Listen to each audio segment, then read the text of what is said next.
KG చికెన్ని తీసుకొని అందులో 5 టీ స్పూన్ల అల్లం వెల్లుల్లి పేస్ట్ని వేసుకోవాలి.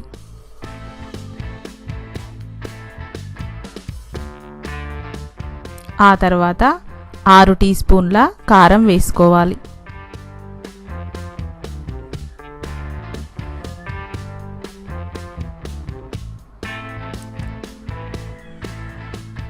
అలాగే హాఫ్ టీ స్పూన్ పసుపు,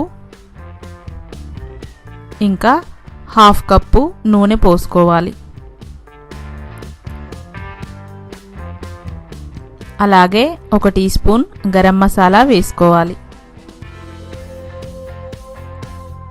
ఇంకా 2 టీ స్పూన్ల ఉప్పు వేసుకోవాలి.